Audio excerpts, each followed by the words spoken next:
right after the Reverend Dr. Martin Luther King and Daddy King, there would be another dreamer whose name would be Joseph. One of the members of the church said, we've been trying to get you to come over and help Dad. That's how they put it. And this morning, they killed Mama King. And she said, how many more people are you going to let die before you leave that place where you are and come over and help your own people? Well, that did it, you know. I mean, you couldn't say anything. The first Sunday I was here preaching, the first Sunday in August, they said, let the visitors stand. The church only held 700 people. The new one holds 2,000. But when the visitors stood, 500 people stood. And I looked at my wife, and when we were on the way home, I said, we made a mistake. We made a mistake. They ain't got no members here, you know, just visitors. In an effort to be inclusive, I said, we need enough room for membership and for visitors. So that's when we got the idea of building a church. There were those who said, we have this historic building. We don't need another building. This one will be just fine. When it was looked like all was lost, it was not going to happen, the water was discovered, the money wasn't right and all of that, he said, okay, what's the alternative? What's plan B? Let's figure out, because this is something God told me would come to pass, and I'm going to do what God has told me to do. All of us who knew him knows that once he put his mind to something, he was not going to let it go. He had had 2 heart attacks and about 3 fizzles, groundbreaking fizzles at different locations, and the church couldn't agree because they didn't want to move too far away from Auburn Avenue. So I had a vision on a Sunday afternoon after he told me I was going to be on the committee. The meeting was Tuesday night. I walked out of the church and saw the whole church. It appeared in my vision right across the street. The government leased this building for 50 years. We retain ownership of the old sanctuary. And they gave us land across the street for that building you see. And we have ownership to that. So we are one congregation with 2 sanctuaries. It would have never been pulled off if we had moved away from here. Times when he perhaps would get discouraged and but perhaps maybe want to throw in the towel, he had this calming force with him to help him say, we're going to keep on going. I don't think Pastor Roberts would have been as effective had it not been for a Jeannie Roberts. Anybody who has ever heard my father preach, if ever he made a reference to anything that had to do with science, he would always say, I ran this by Jeannie, so I know this is right. And he would, he really would. We've got 6 grandchildren. And they say, you know, one of them says always, you know, Grandma's about a genius, and she just eats it up, you know. Mrs. Roberts was the epitome of ladyhood. I loved my sister-in-law, Jean Roberts. In fact, I patterned my upbringing for my children after what she did with her children. She would introduce things to us, and it would seem like play, but she was actually teaching. So she's a scientist and a teacher as well. And she actually has made Cynthia and I the women that we are today. They embody the love of what I think God intends when people marry. They were a team, they worked together. She was constantly supporting him. And Dr. Roberts was able to articulate his vision of what would happen in this new facility.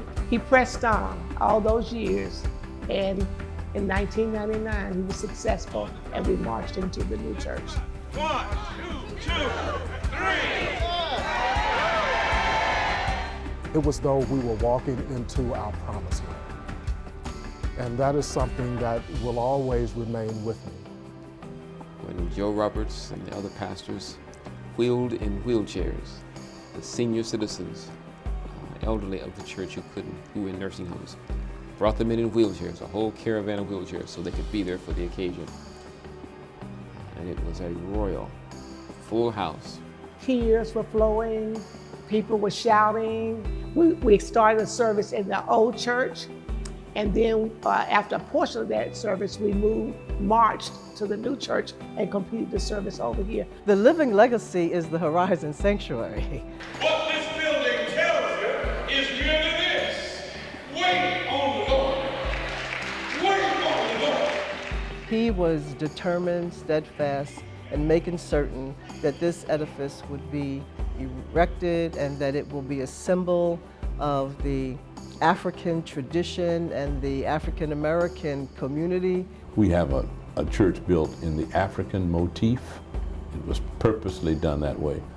The windows, the open flaps, and an African meeting house. Pastor Roberts wanted to make sure that we could look out the window, but that people could also look in and see us. The symbolism of the crosses come from the churches, the Coptic churches of Egypt. All of those are African symbols. You did not come to church at Ebenezer if you didn't hear a spiritual, a hymn, and an anthem.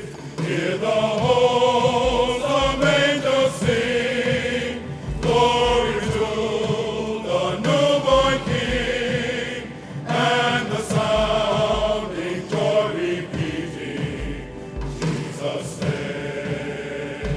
When we formed the men's chorus, I'm sure he was thinking about, this is a way that I can convey to the congregation, especially to the men that come to the church, that it's okay to come to church. He was the first of his contemporaries to ordain women in ministry.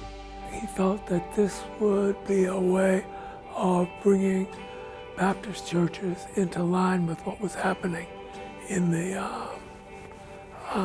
nation.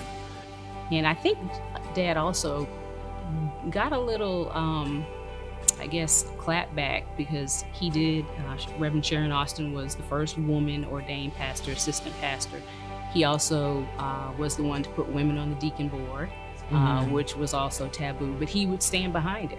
I would not be doing the work that I'm doing, cultivating, mentoring, encouraging women in ministry, had it not been for the long walk that Pastor Roberts invited me to join him in as he did ministry here at Ebenezer Baptist Church. I wanted to be a great pastor. I wanted to be a great administrator. I wanted to be a great community activist. Dr. Roberts, for me, had all three of those and then some. My father would take my brother with him to the church meetings and Sunday afternoons for the denominations of AME, and they would sit in the meeting, and then when they would leave, my father would discuss it with my brother. You know, if there was a debate, he would tell him what it was. So he was able to see some of the inner workings of church work. Don't get mixed up in the credentials committee. Don't get mixed up with people who try to mete out authority. The earth is the Lord's and the fullness thereof. Every time he preached a social gospel. The devil made me do it. That's a lie. You wanted to do it. Every time he preached liberation. Every time he preached, it was prophetic thinking. It is especially necessary for the little puppies in our race who are finally getting the key to the executive washroom to remember where you came from. To remember if it had not been for the Lord on your side, you couldn't be anything. He left the sanctuary with arms raised, and he wanted to meet and greet everybody that walked out of the sanctuary. He was that kind of passionate pastor who loved the people. He was the most brilliant theologian that I've had the opportunity to work with. Our parents had 2 points that they wanted us to always remember, and that was academic achievement and service. I think through seeing him and seeing his service and just seeing that he would always have time and advocate for those who couldn't advocate for themselves sometimes, I think that's kind of where I got it from. He was a shepherd, literally, leading, feeding, giving to the flock. He treated everyone with dignity and with respect. The Bible says, though I speak with the tongue of men and angels and have no love, I'm becoming a sounding brass and tingling cymbal. People are more concerned about you caring about them than they are about your oratory. The way he impacted my ministry lasted for my lifetime. The legacy that will always be a part of my concept of who Joe Roberts is certainly one who was a father figure, one who was a mentor, because of the way that he has poured into my life and the life of so many others. Didn't matter what he was doing or how busy he was, you always knew you could call on Dad for whatever you needed at any time. And one particular time I was upset, and he was actually in the middle of a premarital counseling session. And I recall him telling the young couple, excuse me, you all are gonna have to step out. My daughter is on the phone and she needs me right now. I have to say, it was the best days of my life. It was a time when I absolutely positively looked forward to coming to work. He surely will be a man that we will remember, a pastor that we will love dearly, that his blood, sweat, and tears in the soil upon which the Horizon Sanctuary was built. This is not my doing. None of the things you see are done by a single individual. If it had not been for the Lord on our side,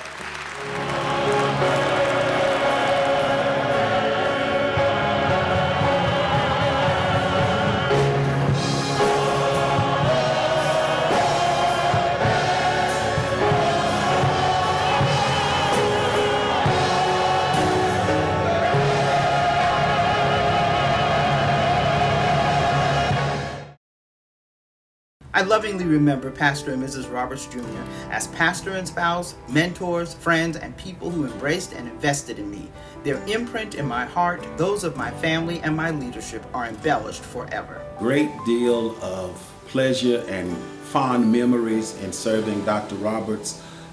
He would often say to me personally, Jim, learn from me what to do and what not to do. And that's exactly what I did. I used those valuable lessons in my ministry. If I had to end this with 3 words to describe Dr. Roberts, it would be father.